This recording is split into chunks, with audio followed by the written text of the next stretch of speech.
Good morning, Your Honor. We are here today to represent the plaintiff, Tom Jones, in his suit against Greenwood Police Department for age discrimination. Let's start with the history of this case. Tom Jones was a 51-year-old man who applied for the job of Chief of Police for the city of Greenwood when their Chief of Police retired. His opponent was Thomas, who was only 38 years old.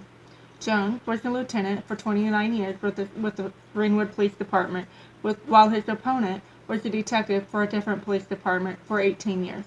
Jones had taken all of the required training throughout the years and had an associate's degree. His opponent had reached the level of detective in his department and had a bachelor's degree. By the time both gentlemen were done with the interview process, they were tied neck and neck.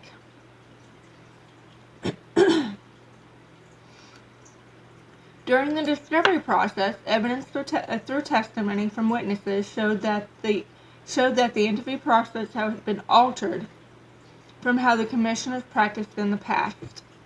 The commissioners had asked the retired chief of police to step out of the room when they were discussing who they were going to hire, which is out of normal protocol.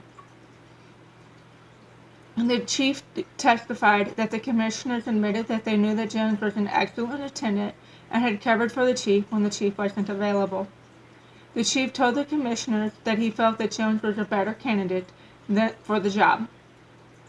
The chief further testified that he could not remember a time when candidates had received the same score during the interview process and that some of the scores looked like they may have been altered, which would explain how both candidates came up with the same exact score.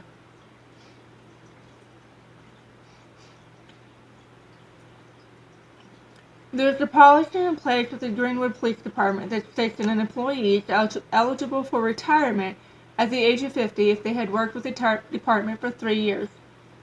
At the time of the interview process, the plaintiff, Tom Jones, had been with the department for 29 years and was of the age of 51, which made him eligible for retirement at any time.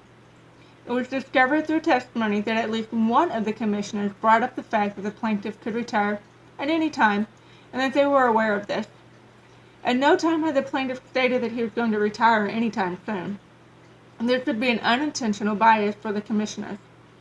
According to the Age Discrimination and Employment Act, no person can discriminate against someone else if they are over the age of 40. Tom Jones is over the age of 40 years old. Studies show that the older employees are often overlooked for promotions due to their age, especially if they are close to retirement age. Exploring the workplace impact of intentional and unintentional age discrimination by Jacqueline Boone Jones, Sharon McInerney, Jennifer Swanberg, and Ellis Beeson. If we were to go off of this study, the commissioners for the Greenwood Police Department may have not came right out and stated that they were not hiring the plaintiff for the job of chief of police because of his age, but it was implied due to the retirement policy. If we look at the fact that his opponent was only 38 years old and had years to act as chief versus the plaintiff, we can correlate how age came into play, even if the commissioners did not intend for age to be a factor. As was stated earlier, both the plaintiff and his opponents had equal scores, supposedly after the interview process. Testimony indicates that these scores may have been altered to put one of the candidates in a more favorable light. If this was the case, then there may be another bias that the factors of hiring of Jones's opponent. Why else would someone alter scores unless they wanted someone instead of who would have been considered the front runner for the job of chief of police? This court's job is to determine if there are any discrimination due to age, whether intentionally or unintentionally. Evidence and testimony should show that the plaintiff was discriminated against, as he had the experience and filled the position multiple times, therefore should have been given the job versus someone who is younger and not as experienced. This court should look at all factors for the case and determine if Greenwood Police Department used age discrimination when determining who to hire as new chief of police.